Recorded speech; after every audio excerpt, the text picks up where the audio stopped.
Hi, everyone, and welcome to the top 3 Piper email use cases. My name is Linnea Hamada, and I'm a Senior Product Manager at Qualified. And today I'm joined by Lenny Tercios, Lead Solution Engineer. Great to meet everyone today. Today we're going to explore the top 3 Piper email use cases that are driving real results. And we're also going to dive into the Qualified app to show you the product end-to-end, how to set up a Piper email campaign for yourself. Now, Piper email is extremely flexible. You can get really creative with prompts to meet your unique use cases. But today we're going to focus on 3 use cases that have been super successful, not only for our customers, but also for us here at Qualified. So first up, we have the contact sales follow-up. This use case tends to be a little bit lower volume, but is super high value. We consider this our golden use case. When we first built Piper email, we were really focused on these high intent inbound follow-up. These are people who really want to talk to sales. They filled out your contact sales form.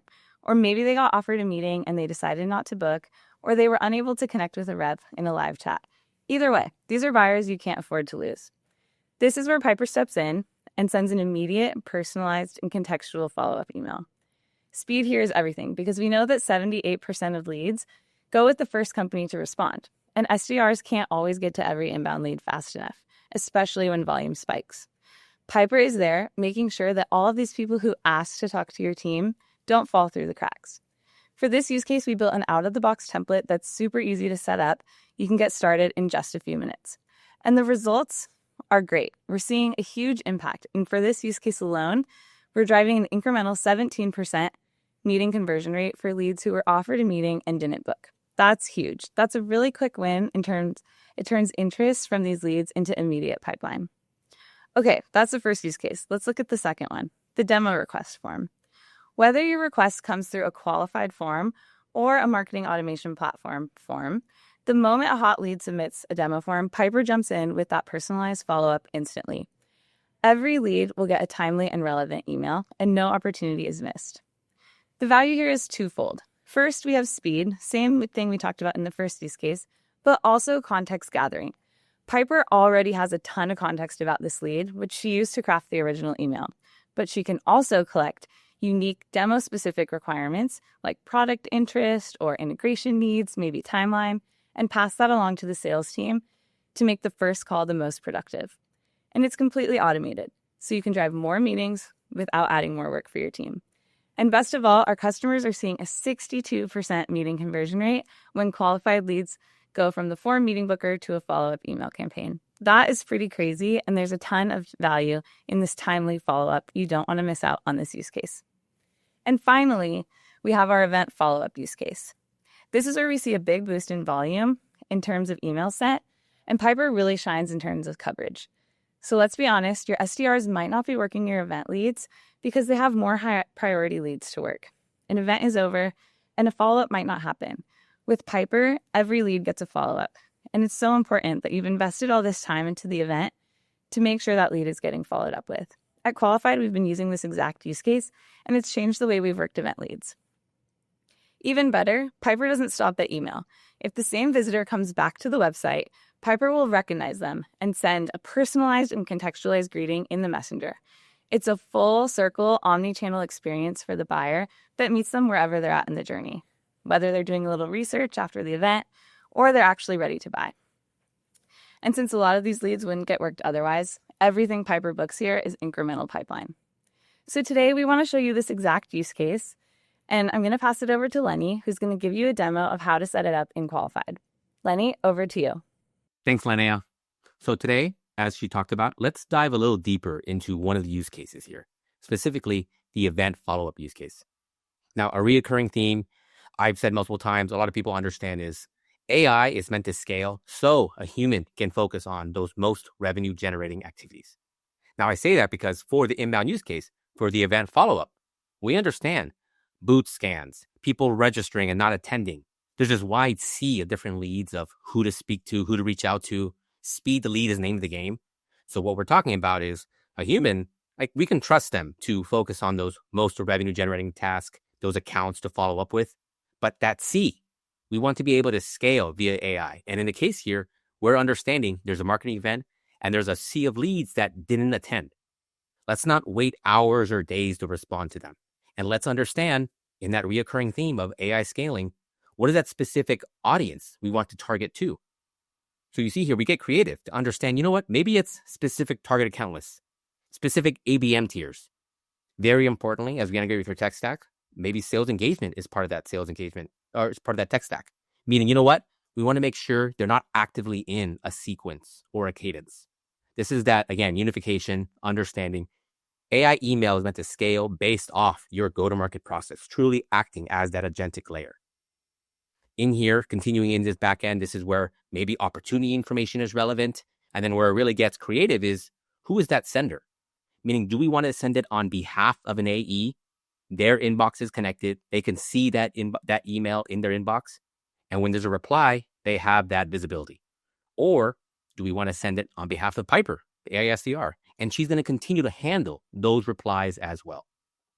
Now, again, to help simulate this experience here, again, we're talking about an event follow-up. We're talking about Amy at Workday. She's attended event. She was a boot scan maybe. This is the key thing of specific audience. Who are we sending it off of? What do we want to send that moderate or extreme persistency of how often to follow up? No more templated messages, how many times we want to send, step 4, step 5, how many days to respond to. This is giving specific context to the campaign. Understanding, hey, Amy, I know you registered and didn't attend the ProcureCon travel event. You can see in the bottom here, the personalization is based off the tech stack that we integrate with to understand how can we follow up quickly, have more personalized of an output. And then, as I mentioned, no longer building multiple templates and messages. You can see here, let's simulate what that after email is.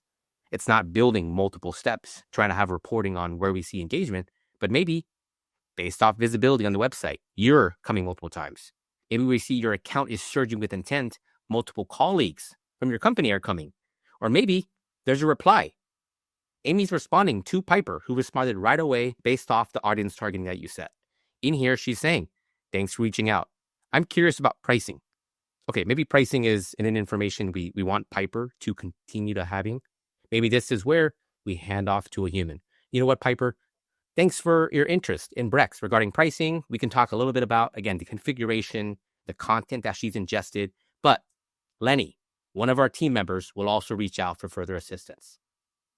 This is the scaling. This is the AI scaling so a human can sell. AI recognize an event, recognize certain tiers, certain campaigns, certain opportunity information, reached out afterwards, got that response, and then bringing in a human when it matters. Now, again, this is how we're seeing customers today utilize that streamlining functionality. And in the event here, this is where we could see an email sent from Piper. As we mentioned, maybe you registered but couldn't make it to your event. We're still bringing them to the website. And this is how we have that continued message of one experience of the website and the inbox. No more siloed environments, hoping we can communicate with each other. This is Piper, one brain, understanding, okay, you were someone we wanted to reach out to via Piper. And as you had that email, there's Piper proactively pouncing on the individual and saying, hey, Amy, glad you checked out our case study from the email. It's going to give reference, again, to the email, to the page that you're on, the actual context. And when you're not an unknown visitor, you're well known because you're coming from our system of Qualify.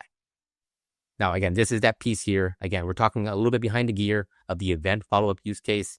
We also talk a lot about, again, the contact sales form, maybe a meeting offered but not booked. Again, the landscape is huge there from this inbound platform of how we want to be able to scale and respond to those people. And then a little bit of visibility here, actually, in terms of, as I mentioned, one brain. Here's a little bit of the lead spotlight we've been talking about as well. You can see here, this is how Piper is continuing to think about the lead of Amy. Understanding Amy, the VP of Finance at Workday, has shown consistent interest in Brex's resources. We see that visibility, both from the inbox and the email. She's clicking on that. She's coming back.